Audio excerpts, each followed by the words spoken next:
Hello everyone, welcome back to my channel. ನಾನು ನಿಮ್ಮ ಪ್ರೀತಿ ಅಶ್ವಿನಿ ಮಂಜುನಾಥ್. ಹೇಗಿದ್ದೀರಾ ಎಲ್ಲರೂ? ಐ ಹೋಪ್ ಚೆನ್ನಾಗಿದ್ದೀರಾ ಅಂತ ಭಾವಿಸ್ತೇನೆ. ನಾನು ಕೂಡ ಚೆನ್ನಾಗಿದ್ದೇನೆ ಫ್ರೆಂಡ್ಸ್. ಇವತ್ತಿನ ದಿನ ನಾನು ಚಿಕನ್ ದಮ್ ಬಿರಿಯಾನಿ ಮಾಡ್ತಾಯಿದ್ದೀನಿ. ತುಂಬ ಸ್ಪೆಷಲ್ ಆಗಿರುತ್ತೆ, ಹಾಗೆ ಟೇಸ್ಟ್ ಕೂಡ ಚೆನ್ನಾಗಿರುತ್ತೆ. ಮಾಡೋ ವಿಧಾನ ಕೂಡ ಡಿಫ್ರೆಂಟ್ ಆಗಿರುತ್ತೆ ಅಂತಲೇ ಹೇಳಬಹುದು. ನಾನಿಲ್ಲಿ ಮೊದಲನೇದಾಗಿ ಎಲ್ಲ ಇಂಗ್ರೀಡಿಯೆಂಟ್ಸ್ನ ರೆಡಿ ಇಟ್ಕೊಂಡಿದ್ದೀನಿ. ಅದಕ್ಕೂ ಮುಂಚೆ ನೀವು ನನ್ನ ಚಾನಲನ್ನು ಸಬ್ಸ್ಕ್ರೈಬ್ ಮಾಡ್ಕೊಳ್ಳಿ, ಹಾಗೆ ಬೆಲ್ ಐಕಾನ್ ಪ್ರೆಸ್ ಮಾಡಿ, ವಿಡಿಯೋಗೊಂದು ಲೈಕ್ ಕೊಡಿ, ಹಾಗೆ ಶೇರ್ ಕೂಡ ಮಾಡಿ ಅಂತ ಹೇಳ್ತಾ ಇವತ್ತಿನ ವಿಡಿಯೋನ ನಾನು ಸ್ಟಾರ್ಟ್ ಮಾಡ್ತಾ ಇದ್ದೀನಿ. ಬನ್ನಿ ಫ್ರೆಂಡ್ಸ್, ಹೇಗೆಲ್ಲ ಮಾಡೋದಂತ ತೋರಿಸ್ತೀನಿ. ಮೊದಲನೇದಾಗಿ ನಾನಿಲ್ಲಿ 1 kg ಗಟ್ಟಿ ಕೋಳಿ ಅಂದರೆ ಡಿಸ್ಕೋ ಕೋಳಿ ತೊಗೊಂಡಿದ್ದೀನಿ.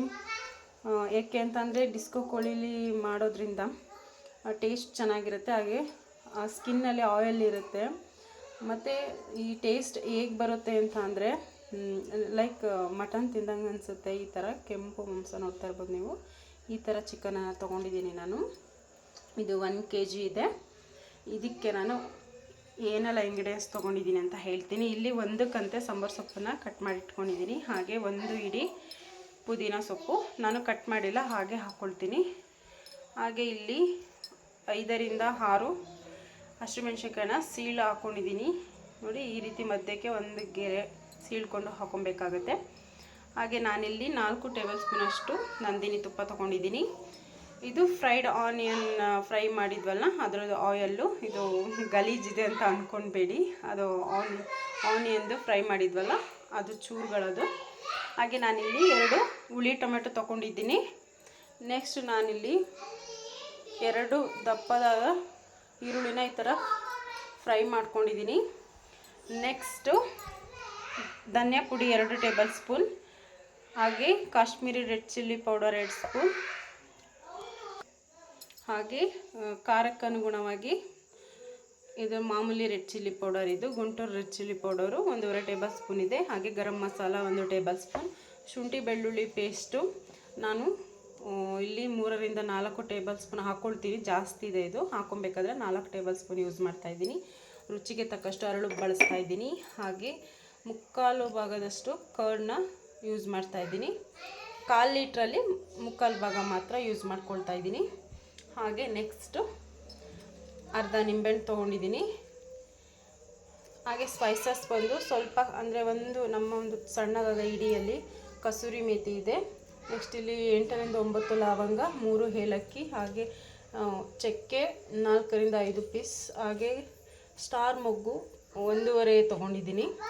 ನೆಕ್ಸ್ಟ್ ಇಲ್ಲಿ 1 ಟೇಬಲ್ ಸ್ಪೂನಷ್ಟು ಸೋಂಪು ಕಾಳುಗಳು, ಹಾಗೆ ಇಲ್ಲಿ 2 ಮರಾಠ ಮೊಗ್ಗು.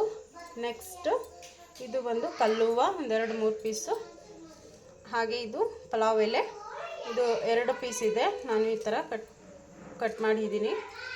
ನೆಕ್ಸ್ಟ್ ಇವಾಗ ನಾವು ಚಿಕನನ್ನು ಮ್ಯಾರಿನೇಟ್ ಮಾಡಬೇಕಾಗುತ್ತೆ. ಮ್ಯಾರಿನೇಟ್ ಮಾಡಲಿಕ್ಕೆ ಮೊದಲನೇದಾಗಿ ನಾನು ಮೊಸರನ್ನು ಹಾಕ್ಕೊಳ್ತಾ ಇದ್ದೀನಿ. ಮೊಸರು, ಹಾಗೆ garam masala, red chilli powder. ನಾನು ಯಾವುದೇ ರೀತಿ ಬಿರಿಯಾನಿ ಮಸಾಲ ಯೂಸ್ ಮಾಡ್ತಾಯಿಲ್ಲ, ಕಲರ್ಗೋಸ್ಕರ ಕಾಶ್ಮೀರಿ ರೆಡ್ ಚಿಲ್ಲಿ ಪೌಡರ್, ಹಾಗೆ ಫುಡ್ ಕಲರ್ ಕೂಡ ಯೂಸ್ ಮಾಡ್ತಾಯಿಲ್ಲ. ನೆಕ್ಸ್ಟ್ ಧನಿಯಾ ಪುಡಿ, ಹಾಗೆ ಸ್ಪೈಸಸ್ ನಾನಿಲ್ಲಿ ಸ್ವಲ್ಪ ಕಸೂರಿ ಮೇಥಿನ ಈ ಥರ ಕ್ರಷ್ ಮಾಡಿ ಹಾಕ್ಕೊಳ್ತಾ ಇದ್ದೀನಿ. ನೆಕ್ಸ್ಟ್ ಫ್ರೈಡ್ ಆನಿಯನ್ ಹಾಕ್ಕೊಳ್ತಾ ಇದ್ದೀನಿ. ನನ್ನ ಕೈಯಲ್ಲಿ ಒಂದು ಅರ್ಧ ಹಿಡಿಯಷ್ಟು ಫ್ರೈಡ್ ಆನಿಯನ್. ನೆಕ್ಸ್ಟು ಸ್ವಲ್ಪ ತುಪ್ಪ, ಹಾಗೆ ಸ್ವಲ್ಪ ಎಣ್ಣೆನ ಆ್ಯಡ್ ಮಾಡ್ಕೊಳ್ತಾ ಇದ್ದೀನಿ. ಹಾಗೆ ಸ್ವಲ್ಪ ಪುದೀನ, ಸ್ವಲ್ಪ ಕೊತ್ತಂಬರಿ ಸೊಪ್ಪು, ಹಾಗೆ ನಾನು ಆವಾಗಲೇ ಹೇಳ್ದಂಗೆ 4 ಟೇಬಲ್ ಸ್ಪೂನಲ್ಲಿ 2 ಟೇಬಲ್ ಸ್ಪೂನು ಕಲಿಸ್ಲಿಕ್ಕೆ ಶುಂಠಿ ಬೆಳ್ಳುಳ್ಳಿ ಪೇಸ್ಟ್ ಹಾಕ್ಕೊಳ್ತೀನಿ. ಹಾಗೆ 2 ಟೇಬಲ್ ಸ್ಪೂನ್ ಒಗ್ಗರಣೆಗೆ ಹಾಕ್ಕೊಬೇಕಾಗುತ್ತೆ. ಹಾಗೆ ಈ ಟೈಮ್ನಲ್ಲಿ ಇದಕ್ಕೇ ನಿಂಬೆಹಣ್ಣನ್ನು ಆ್ಯಡ್ ಮಾಡ್ತಾಯಿದ್ದೀನಿ. ನಾನು ಅರ್ಧ ಹೋಳು ನಿಂಬೆಹಣ್ಣು ತೊಗೊಂಡಿದ್ದೀನಿ. ನಿಂಬೆಹಣ್ಣನ್ನು ಆ್ಯಡ್ ಮಾಡಿ ನಾವು ನೀಟಾಗಿ ಕಲಿಸ್ಕೊಬೇಕಾಗುತ್ತೆ. ಈ ರೀತಿ ಮಾಡೋದ್ರಿಂದ ಎಕ್ಸ್ಟ್ರಾ ಫ್ಲೇವರ್ ಇರುತ್ತೆ, ಹಾಗೆ ಚಿಕನ್ಗೆಲ್ಲ ನೀಟಾಗಿ ಮಸಾಲ ಹಿಡಿಯುತ್ತೆ. ನೆಕ್ಸ್ಟ್ ಇಲ್ಲಿ ರುಚಿಗೆ ತಕ್ಕಷ್ಟು ಉಪ್ಪನ್ನು ಆ್ಯಡ್ ಮಾಡ್ತಾಯಿದ್ದೀನಿ. ರೈಸ್ಗೂ ಹಾಕ್ತೀನಿ, ಬಟ್ ನೋಡಿಕೊಂಡು ಹಾಕ್ಕೊಬೇಕಾಗತ್ತೆ. ಇದು ದಮ್ ಬಿರಿಯಾನಿ ಮಾಡ್ತಾ ಇರೋದ್ರಿಂದ ರುಚಿ ನೋಡಿ ಆಮೇಲೆ ಹಾಕೋಕ್ಕಾಗಲ್ಲ, ಯಾಕೆಂದರೆ ಸಾಂಬಾರ್ಗಾದರೆ ಈಗ ಅಡ್ಜಸ್ಟ್ ಮಾಡ್ಬೋದು. ನಾವು ಮಾಡ್ತಾ ಇರೋದು ದಮ್ ಬಿರಿಯಾನಿ. ಸೊ ಇವಾಗ ಇದನ್ನು ನಾವು ನೀಟಾಗಿ ಸ್ಪೂನಿನಿಂದ ಕಲಿಸ್ಕೊಳ್ಳಿಕ್ಕೆ ಹೋಗಬೇಡಿ, ಯಾಕೆಂದರೆ ಅಷ್ಟು ಚೆನ್ನಾಗಿ ಬರೋದಿಲ್ಲ. ನಾನು ಕೈಯಲ್ಲೇ ನೀಟಾಗಿ ಮ್ಯಾರಿನೇಟ್ ಎಲ್ಲ ಚಿಕನ್ ಪೀಸ್ಗಳಿಗೂ ಮಿಕ್ಸ್ ಮಾಡ್ತಾಯಿದ್ದೀನಿ. ನಾನಿಲ್ಲಿ ನೀಟಾಗಿ ಕಲಸಿಟ್ಕೊಂಡಿದ್ದೀನಿ. ನೆಕ್ಸ್ಟು ಇದನ್ನು 1 ಅವರ್ ಮ್ಯಾರಿನೇಟ್ ಮಾಡಲಿಕ್ಕೆ ಇಡಬೇಕು. ನಾವು ಎಷ್ಟು ಅವರ್ ಮ್ಯಾರಿನೇಟ್ ಮಾಡೋಕ್ಕೆ ಇಡ್ತೀವಿ ಅಷ್ಟು ಚೆನ್ನಾಗಿ ಬರುತ್ತೆ ಬಿರಿಯಾನಿ. ಇವಾಗ ಇದನ್ನು ಲಿಡ್ಡನ್ನು ಕ್ಲೋಸ್ ಮಾಡಿ 1 ಅವರಿಗೆ ಬಿಟ್ಬಿಡೋಣ. ಇವಾಗ ಇದು 1 ಅವರ್ ಆಗಿದೆ ಮ್ಯಾರಿನೇಟ್ ಆಗಿ. ನೆಕ್ಸ್ಟ್ ನಾವು ಚಿಕನ್ ಗಟ್ಟಿ ಇರೋದ್ರಿಂದ ನಾವು ಫ್ರೈ ಮಾಡಿಕೊಂಡು ಕೂಗಿಸ್ಕೊಬೇಕಾಗುತ್ತೆ. ಅದಾದಮೇಲೆ ನಾವು ರೈಸನ್ನು ಬಾಯ್ಲ್ಗಿಟ್ಟು ಆಮೇಲೆ ದಮ್ ಕಟ್ಟೋಣ. ಇವಾಗ ನೆಕ್ಸ್ಟು ನಾನಿಲ್ಲಿ 100 ml ಆಯಿಲ್ ಯೂಸ್ ಮಾಡ್ತಾಯಿದ್ದೀನಿ. ನಾನು 3 ಗ್ಲಾಸಸ್ ಅಕ್ಕಿಯನ್ನು ಹಾಕ್ಕೊಳ್ತಾ ಇದ್ದೀನಿ. ಅದಕ್ಕೋಸ್ಕರ ಒಗ್ಗರಣೆಗೆ ನಾನು ತುಪ್ಪವನ್ನು ಬಳಸೋದಿಲ್ಲ. ಏಕೆ ಅಂತ ಅಂದರೆ ನಾವು ಆಲ್ರೆಡಿ ಚಿಕನ್ನಿಗೆ ತುಪ್ಪ ಆ್ಯಡ್ ಮಾಡಿರೋದ್ರಿಂದ. ಮತ್ತು ಈ ಸ್ಪೈಸಸ್ಟು ಅಷ್ಟೇ ಒಗ್ಗರಣೆಗೆ ಅರ್ಧ, ಮತ್ತು ಇನ್ನು ಸ್ವಲ್ಪ ನಾವು ರೈಸ್ ಬಾಯ್ಲ್ ಮಾಡ್ತೀವಲ್ಲ ಅಲ್ಲಿಗೆ ಹಾಕ್ಕೊಳ್ಳಬೇಕು. ಆ ಥರ ಮಾಡೋದ್ರಿಂದ ರೈಸು ತುಂಬ ಟೇಸ್ಟಾಗಿರುತ್ತೆ. ಅದಕ್ಕೋಸ್ಕರ ಎಣ್ಣೆ ಕಾದಿದೆ. ನೆಕ್ಸ್ಟು ಸ್ಪೈಸಸನ್ನು ಆ್ಯಡ್ ಮಾಡ್ಕೊಳ್ಳೋಣ. ನಾನು ಸ್ವಲ್ಪ ಚಕ್ಕೆ, ಹಾಗೆ ಸ್ವಲ್ಪ ಪಲಾವ್ ಎಲೆ, ಒಂದು ಸ್ಟಾರ್ ಆನಿಯನ್, ಹಾಗೆ ಕಸೂರಿ ಮೆಥಿ, ಒಂದು 5 ರಿಂದ 6 ಲವಂಗ, ಒಂದು ಮರಾಠ ಮೊಗ್ಗು, ಕಲ್ಲುವ ಕಂಪ್ಲೀಟಾಗಿ ಹಾಕ್ಕೊಳ್ತಾ ಇದ್ದೀನಿ ಎಲ್ಲವನ್ನು. ಮತ್ತು ಸ್ವಲ್ಪ ಸೋಂಪನ್ನು ಆ್ಯಡ್ ಮಾಡ್ಕೊಳ್ತಾ ಇದ್ದೀನಿ. ಇದಿಷ್ಟನ್ನು ಆ್ಯಡ್ ಮಾಡಿ ನಾವು ಫ್ರೈ ಮಾಡ್ಕೊಬೇಕು. ಫ್ರೈ ಮಾಡಿದ ನಂತರ ನಾವು ಹಸಿಮೆಣಸಿನ್ಕಾಯಿನ ಹಾಕ್ಕೊಳ್ತಾ ಇದ್ದೀನಿ.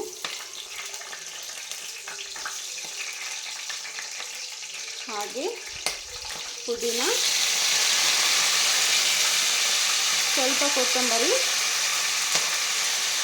ನೆಕ್ಸ್ಟು ಟೊಮೆಟೊ ಎಲ್ಲವನ್ನು ಹಾಕ್ಕೊಬೇಕಾಗತ್ತೆ.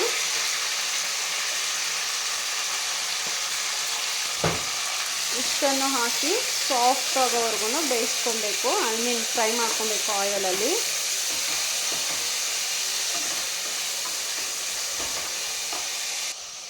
ಇದೆಲ್ಲ ಫ್ರೈ ಆಗಿದೆ. ಟೊಮೆಟೊ, ಮೆಣಸಿನ್ಕಾಯಿ ಮತ್ತು ಪುದೀನ, ಸಾಂಬಾರು ಸೊಪ್ಪೆಲ್ಲ ನೀಟಾಗಿ ಫ್ರೈ ಆಗಿದೆ.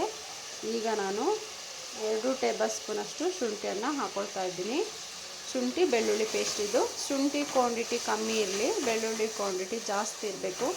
ಆಗಲೇ ಸಮ ಪ್ರಮಾಣದಲ್ಲಿ ಒಂದು ಹದದಲ್ಲಿ ಬರುತ್ತೆ ಪೇಸ್ಟು, ತುಂಬ ಚೆನ್ನಾಗಿರುತ್ತೆ. ಶುಂಠಿ ಜಾಸ್ತಿಯಾಗಿ ಬೆಳ್ಳುಳ್ಳಿ ಕಮ್ಮಿ ಆಗಿಬಿಟ್ರೆ ಅದು ಚೆನ್ನಾಗಿರೋದಿಲ್ಲ. ಆ್ಯಕ್ಚುಲಿ ಶುಂಠಿ ಕ್ವಾಂಟಿಟಿ ಜಾಸ್ತಿ ಇದ್ದರೆ ಮಾತ್ರ ಚಿಕನ್ ಬಿರಿಯಾನಿಗೆ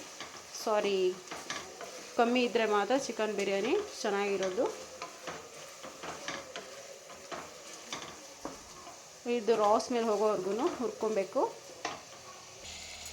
ಕಂಪ್ಲೀಟಾಗಿ ರಾ ಸ್ಮೆಲ್ಲೆಲ್ಲ ಹೋಗಬೇಕು, ಅಲ್ಲಿ ತನಕ ನಾವು ಫ್ರೈ ಮಾಡ್ಕೊಬೇಕಾಗುತ್ತೆ. ಈ ರೀತಿ ಇವಾಗ ಆಯಿಲ್ ಬಿಟ್ಕೊಂಡಿದೆ.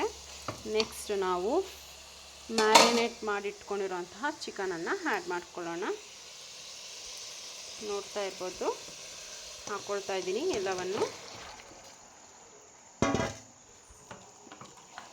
ನೀಟಾಗಿ ಮಿಕ್ಸ್ ಮಾಡಿಕೊಂಡು ಬೇಯಿಸ್ಕೊಬೇಕಾಗುತ್ತೆ. ಈ ರೀತಿಯಾಗಿ ಮಾಡೋದ್ರಿಂದ ತುಂಬ ಚೆನ್ನಾಗಿರುತ್ತೆ ಬಿರಿಯಾನಿ. ಅದರಲ್ಲೂ ಎಕ್ಸ್ಪೆಷಲಿ ಗಟ್ಟಿ ಕೋಳಿನಲ್ಲೇ ಮಾಡಿದ್ರೆ ಚೆನ್ನಾಗಿರುತ್ತೆ, ಯಾಕೆಂದರೆ ತುಂಬ ಆಯಿಲ್ ಕಂಟೆಂಟ್ ಇರುತ್ತಲ್ಲ ಕೋಳಿ ಸ್ಕಿನ್ನಲ್ಲಿ. ಅದಕ್ಕೋಸ್ಕರ ಬಾಯ್ಲರಲ್ಲೆಲ್ಲ ಮಾಡ್ಬೋದು, ಬಟ್ ಪೀಸಸ್ ಎಲ್ಲ ಅಷ್ಟು ಪರ್ಫೆಕ್ಟಾಗಿ ಬರೋದಿಲ್ಲ. ಎಲ್ಲೋ ಒಂದು ಒಡೆದೋಗ್ಬಿಡುತ್ತೆ. ತುಂಬ ಜಾಸ್ತಿ ಬೆಂದೋದ್ರೆ ಅದೆಲ್ಲ ಪೀಸಸ್ ಎಲ್ಲ ಚೂರು ಆಗಿಬಿಡುತ್ತೆ. ಈ ಥರ ಮಾಡೋದ್ರಿಂದ ಟೇಸ್ಟು ಚೆನ್ನಾಗಿರುತ್ತೆ. ಹಾಗೆ ಪೀಸ್ಗಳು ಹೇಗಿರುತ್ತೆ ಹಾಗೇ ಇರುತ್ತೆ.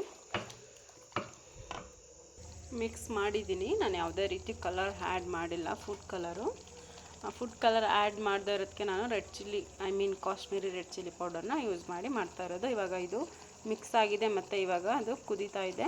ನೆಕ್ಸ್ಟು ಲಿಡ್ಡನ್ನು ಕ್ಲೋಸ್ ಮಾಡಿ ನಾವು ಆವಾಗವಾಗ ಒಂದು 2 ನಿಮಿಷ ಬಿಟ್ಟು ಫ್ರೈ ಮಾಡ್ಕೊಬೇಕು. ಇವಾಗ ಚಿಕನ್ ಕೂಡ ನೀರು ಬಿಟ್ಕೊಂಡಿದೆ. ಇದೇನು ನೀರು ಬಿಟ್ಕೊಂಡಿದೆ ಇದರಲ್ಲೇ ಕಂಪ್ಲೀಟಾಗಿದ್ದು ಬಾಯ್ಲ್ ಆಗಬೇಕು, ಎಕ್ಸ್ಟ್ರಾ ನೀರು ಹಾಕೋದಿಲ್ಲ. ಈ ಟೈಮ್ನಲ್ಲಿ ನಾನು ಲಿಡ್ಡನ್ನು ಕ್ಲೋಸ್ ಮಾಡಿ 4 ರಿಂದ 5 ವಿಷಲ್ ಹೊಡ್ಸ್ಕೊಳ್ತಾ ಇದ್ದೀನಿ. ಲಿಡ್ಡನ್ನು ಕ್ಲೋಸ್ ಮಾಡಿದ್ದೀನಿ. ಇದು ಮಿನಿಮಮ್ ಇಲ್ಲ ಅಂದರೂ 4 ರಿಂದ 5 ವಿಷಲ್ ಬರಬೇಕಾಗುತ್ತೆ, ಯಾಕೆಂದರೆ ಗಟ್ಟಿ ಕೋಳಿ ತಕ್ಕೊಂಡಿರೋದ್ರಿಂದ ಅದು ಚೆನ್ನಾಗಿ ಬೇಯಿದ್ರೆ ಮಾತ್ರ. ರುಚಿ ಚೆನ್ನಾಗಿರುತ್ತೆ. ಚಿಕನ್ ಬೇಯೋಷ್ಟರಲ್ಲಿ ನಾವು ರೈಸ್ಗೆ ನೀರು ಇಟ್ಕೊಳ್ಳೋಣ. ನಾನಿಲ್ಲಿ ಬುಲೆಟ್ ರೈಸ್ ತೊಗೊಂಡಿದ್ದೀನಿ. ಈ ಗ್ಲಾಸಲ್ಲಿ 3 ಗ್ಲಾಸ್ ಅಷ್ಟು ತೊಗೊಂಡಿದ್ದೀನಿ ಅಕ್ಕಿನ. ನೆಕ್ಸ್ಟು ಒಂದು ಕುಕ್ಕರ್ನಲ್ಲಿ ನೀರು ಇಟ್ಕೊಂಡಿದ್ದೀನಿ. ಹಾಗೆ 3 ಗ್ಲಾಸ್ ಅಕ್ಕಿಗೆ ನಾವು 1 ಗ್ಲಾಸ್ ಜಾಸ್ತಿನೇ ಹಾಕಬೇಕು. ಯಾಕೆಂದರೆ ನಾವು ಬಸಿಯೋದ್ರಿಂದ 1 ಗ್ಲಾಸ್ ಜಾಸ್ತಿನೇ ಹಾಕ್ಕೊಬೇಕಾಗುತ್ತೆ. ನಾನಿಲ್ಲಿ 7 ಗ್ಲಾಸ್ ನೀರನ್ನು ಹಾಕ್ಕೊಂಡಿದ್ದೀನಿ. ನೆಕ್ಸ್ಟು ನಾವಿಲ್ಲಿ ಏನು ತೆಗೆದಿಟ್ಕೊಂಡಿದ್ವಿ ಸ್ಪೈಸಸ್ ಇಲ್ಲಿ ನೋಡ್ತಾ ಇರ್ಬೋದು ನೀವು. ಚಕ್ಕೆ, ಲವಂಗ ಮತ್ತು ಏಲಕ್ಕಿ ಡಿವೈಡ್ ಮಾಡ್ಕೊಂಡಿದ್ವಲ್ಲ, ಇಷ್ಟನ್ನು ನಾವು ಈ ನೀರಲ್ಲಿ ಹಾಕ್ಕೊಳ್ಳೋಣ. ಈ ಥರ ಮಾಡೋದ್ರಿಂದ ತುಂಬ ಟೇಸ್ಟಿಯಾಗಿರುತ್ತೆ. ಸೇಮ್ ಹೋಟೆಲ್ಗೆ ಹೋಗಿ ತಿನ್ನಬೇಕು ಅಂತ ಅನ್ಸೋದಿಲ್ಲ, ಮನೇಲಿ ಆ ಒಂದು ಟೇಸ್ಟ್ ಬರುತ್ತೆ. ಅಷ್ಟು ಚೆನ್ನಾಗಿರುತ್ತೆ ಫ್ರೆಂಡ್ಸ್. ನೆಕ್ಸ್ಟು ಸ್ವಲ್ಪ ಪುದೀನನ ಆ್ಯಡ್ ಮಾಡ್ಕೊಳ್ಳೋಣ. ಹಾಗೆ ಕೊತ್ತಂಬರಿ ಸೊಪ್ಪು. ನೆಕ್ಸ್ಟು ನಾನಿಲ್ಲಿ 1 ಟೀ ಸ್ಪೂನಷ್ಟು ತುಪ್ಪವನ್ನು ಆ್ಯಡ್ ಮಾಡ್ತಾಯಿದ್ದೀನಿ. ಮತ್ತು ಕೊನೆಗೆ ಹಾಕಲಿಕ್ಕೆ ಮಡಿಕೊಂಡಿದ್ದೀನಿ. ಟೋಟಲ್ 4 ಟೇಬಲ್ ಸ್ಪೂನ್ ತುಪ್ಪವನ್ನು ನಾನು ಯೂಸ್ ಮಾಡ್ತಾಯಿದ್ದೀನಿ.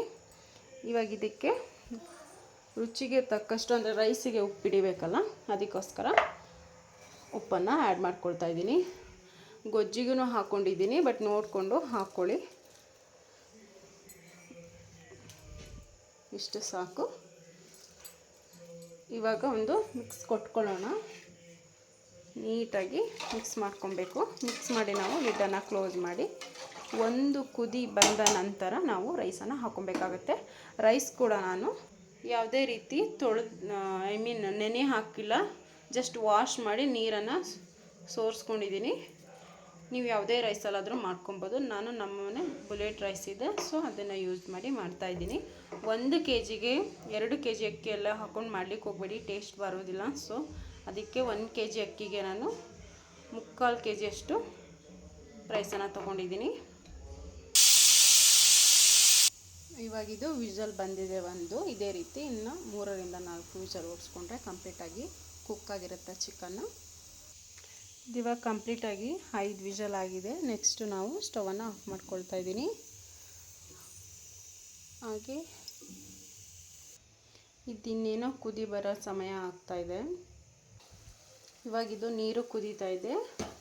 ಅಕ್ಕಿಯನ್ನು ಒಂದು 2-3 ಬಾರಿ ವಾಶ್ ಮಾಡಿ ಈ ಥರ ಇಟ್ಕೊಂಡಿದ್ದೆ. ಡೈರೆಕ್ಟಾಗಿ ಈಗ ಹಾಕ್ಕೊಳ್ತಾ ಇದ್ದೀನಿ. ಹಾಕ್ಕೊಂಡು ನೀಟಾಗಿ ಮಿಕ್ಸ್ ಮಾಡ್ಕೊಬೇಕಾಗುತ್ತೆ. ಈ ರೈಸು 80% ಬಾಯ್ಲ್ಡ್ ಆಗಬೇಕು. ಅದಾದ ನಂತರ ನಾವು ದಮ್ಗಿಟ್ಕೊಳ್ಳೋಣ. ಅಷ್ಟರಲ್ಲಿ ಚಿಕನ್ ಕೂಡ ವೆಯ್ಟ್ ರಿಲೀಸ್ ಆಗುತ್ತೆ. ರೈಸ್ ಕೂಡ 80% ಬಾಯ್ಲ್ ಆಗಿದೆ. ಏನಪ್ಪ ಅಂದರೆ ಈಗ ಮುಟ್ಟಿದ್ರೆ ಈ ರೀತಿ ಕಟ್ ಆಗಬೇಕು. ಇವಾಗ ಇದನ್ನು ನೀರನ್ನು ಸೋದಿಸ್ಕೊಳ್ಳೋಣ. ನೀರನ್ನು ಸಪ್ರೇಟ್ ಮಾಡ್ಕೊಂಡಿದ್ದೀನಿ. ನೆಕ್ಸ್ಟ್ ನಾವು ಗ್ರೇವಿಗೆ ಹಾಕ್ಕೊಳ್ಳೋಣ. ಗ್ರೇವಿ ಕೂಡ ರೆಡಿ ಇದೆ, ನೋಡ್ತಾ ಇರೋದು ಆಯಿಲ್ ಎಲ್ಲ ಬಿಟ್ಕೊಂಡಿದೆ. ನೆಕ್ಸ್ಟು ಚಿಕನ್ ಕೂಡ ತುಂಬ ಚೆನ್ನಾಗಿ ಬೆಂದಿದೆ. ನೆಕ್ಸ್ಟ್ ನಾವು ಇದರೊಳಗಡೆ ರೈಸನ್ನು ಆ್ಯಡ್ ಮಾಡ್ಕೊಳ್ಳೋಣ. ಕಂಪ್ಲೀಟಾಗಿ ನಾನು ರೈಸನ್ನು ಮುಚ್ಚಿದ್ದೀನಿ.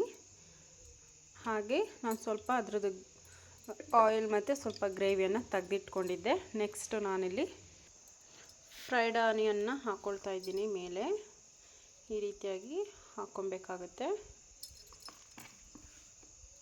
ನೆಕ್ಸ್ಟು ಸಾಂಬಾರು ಸೊಪ್ಪು, ಹಾಗೆ ಸ್ವಲ್ಪ ಪುದೀನ ಈ ರೀತಿಯಾಗಿ ಸ್ಪ್ರೆಡ್ ಮಾಡ್ಕೊಬೇಕಾಗತ್ತೆ. ಹಾಗೆ ನಾನು ಎತ್ತಿಟ್ಕೊಂಡಿರೋಂಥ ತುಪ್ಪನೂ ಆ್ಯಡ್ ಮಾಡ್ತಾಯಿದ್ದೀನಿ.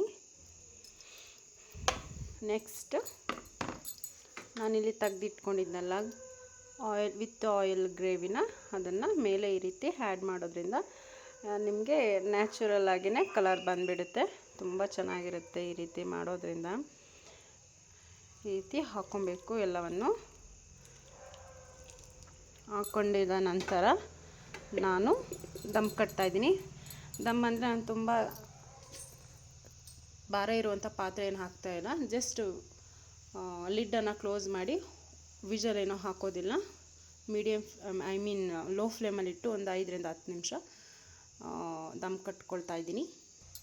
ಇದೇ ರೀತಿ ಫುಲ್ಲು ಲೋ ಫ್ಲೇಮಲ್ಲಿ ಇಟ್ಕೊಂಡು ಮಾಡ್ಕೊಳ್ತಾ ಇದ್ದೀನಿ, ದಮ್ಗಿಡ್ತಾ ಇದ್ದೀನಿ. ಏನಪ್ಪ ಅಂತ ಅಂದರೆ ನಾನು ಯಾವುದೇ ರೀತಿ ಹಂಚು ಯೂಸ್ ಮಾಡ್ತಾ ಇಲ್ಲ ಕೆಳಗಡೆ, ಏಕೆಂದರೆ ನಾನು ತಳ ದಪ್ಪ ಇರುವಂತಹ ಕುಕ್ಕರ್ ಯೂಸ್ ಮಾಡ್ತಾ ಇರೋದ್ರಿಂದ. ನಿಮಗೆ ಕಾಣಿಸ್ತಾ ಇರ್ಬೋದು ಹೊಗೆ ಹೇಗೆ ಹೋಗ್ತಿದೆ ಅಂತ ಹೇಳಿ, ಹಬೆ ಕೂಡ ಬರ್ತಾ ಇದೆ. ಇವಾಗ ಇದು ರೆಡಿ ಇದೆ ಅಂತ ಅರ್ಥ. ನೆಕ್ಸ್ಟ್ ನಾನಿಲ್ಲಿ ಸ್ಟವನ್ನು ಆಫ್ ಮಾಡ್ಕೊಳ್ತಾ ಇದ್ದೀನಿ. ನಾನಿಲ್ಲಿ ಓಪನ್ ಮಾಡಿದ್ದೀನಿ, ನೋಡ್ತಾ ಇರ್ಬೋದು. ನಾನು ಇದು ಸಮವಾಗಿ ಹಾಕಿದ್ದೆ, ಅಲ್ಲಿ ಡಬಲ್ ಆಗಿದೆ, ಸ್ವಲ್ಪ ಮೇಲೆ ಬಂದಿದೆ. ಇವಾಗ ನಾವು ನೆಕ್ಸ್ಟ್ ಸರ್ವ್ ಮಾಡ್ಕೊಳ್ಳೋಣ. ಈ ಒಂದು ರೆಸಿಪಿನ ಕ್ವಿಕ್ಕಾಗಿ ಮಾಡೋದಕ್ಕೆ ಆಗೋದಿಲ್ಲ, ಹೀಗೆ ಒಂದು ಸೈಡಿಂದ ತೊಗೊಬೇಕಾಗತ್ತೆ. ಇದು ತುಂಬ ಜಾಸ್ತಿ ಇರೋದ್ರಿಂದ ನಾನು ಒಂದು ಪಾತ್ರೆಗೆ ಟ್ರಾನ್ಸ್ಫರ್ ಮಾಡ್ಕೊಳ್ತಾ ಇದ್ದೀನಿ. ನಾನಿಲ್ಲಿ ಸರ್ವ್ ಮಾಡ್ಕೊಂಡಿದ್ದೀನಿ, ನೋಡ್ತಾ ಇರ್ಬೋದು. ಕಲರ್ ಕೂಡ ಯಾವುದೇ ಕಲರ್ ನಾನು ಆ್ಯಡ್ ಮಾಡಿಲ್ಲ. ಸೊ ನಾನು ಲಾಸ್ಟಲ್ಲಿ ಏನು ಆ ಗ್ರೇವಿದು ಹಾಕ್ತೆ, ಆ ಒಂದು ಆಯಿಲ್ ಕಂಟೆಂಟಿಂದ ಆ ಕಲರ್ ಹೇಳ್ಕೊಂಡಿದೆ ಅಷ್ಟು ಬಿಟ್ಟರೆ ಬೇರೆ ಯಾವುದೇ ರೀತಿಯ ಫುಡ್ ಕಲರ್ ಯೂಸ್ ಮಾಡಿಲ್ಲ. ನನ್ನ ಪ್ರಕಾರ ಫುಡ್ ಕಲರೆಲ್ಲ ನೋಡಲಿಕ್ಕೆ ಮಾತ್ರ ಚೆನ್ನಾಗಿರುತ್ತೆ, ಬಟ್ ಆರೋಗ್ಯಕ್ಕೆ ಚೆನ್ನಾಗಿರೋದಿಲ್ಲ. ಅದಕ್ಕೋಸ್ಕರ ನಾನು ಯಾವುದೇ ರೀತಿ ಫುಡ್ ಕಲರ್ ಯೂಸ್ ಮಾಡೋದಿಲ್ಲ ಆ ಒಂದು ವಿಷಯವಾಗಿ. ಈ ವಿಡಿಯೋ ಇಷ್ಟ ಆಗಿದೆ ಅಂತ ಭಾವಿಸ್ತೀನಿ ಫ್ರೆಂಡ್ಸ್. ಮನೆಯಲ್ಲೂ ನೀವು ಒಮ್ಮೆ ಟ್ರೈ ಮಾಡಿ. ಸಂಡೇ ಅಥವಾ ಬೇರೆ ನಿಮಗೆ ಫ್ರೀ ಇರೋ ಟೈಮಲ್ಲಿ ಈ ಒಂದು ರೆಸಿಪಿನ ಮಾಡಿಕೊಡಿ. ಏಕೆ ಅಂತಂದರೆ ತುಂಬ ಅತಿ ಸುಲಭವಾಗಿ ಬೇಗ ಮಾಡ್ಬೋದು ಅಂತ ಹೇಳಲಿಕ್ಕೆ ಬರೋದಿಲ್ಲ. ಇದೊಂದು ಸ್ವಲ್ಪ ರಿಸ್ಕ್ ತೊಗೊಂಡೇ ಮಾಡಬೇಕು, ತುಂಬ ಗಮನ ಹರಿಸಿ ಮಾಡಬೇಕಾಗುತ್ತೆ. ಈ ವಿಡಿಯೋ ಇಷ್ಟ ಆಗಿದೆ ಅಂತ ಭಾವಿಸ್ತೇನೆ ಫ್ರೆಂಡ್ಸ್. ನೆಕ್ಸ್ಟ್ ವಿಡಿಯೋದಲ್ಲಿ ಸಿಗ್ತೀನಿ. ಟೇಕ್ ಕೇರ್ ಫ್ರೆಂಡ್ಸ್, ಬಾಯ್ ಬಾಯ್.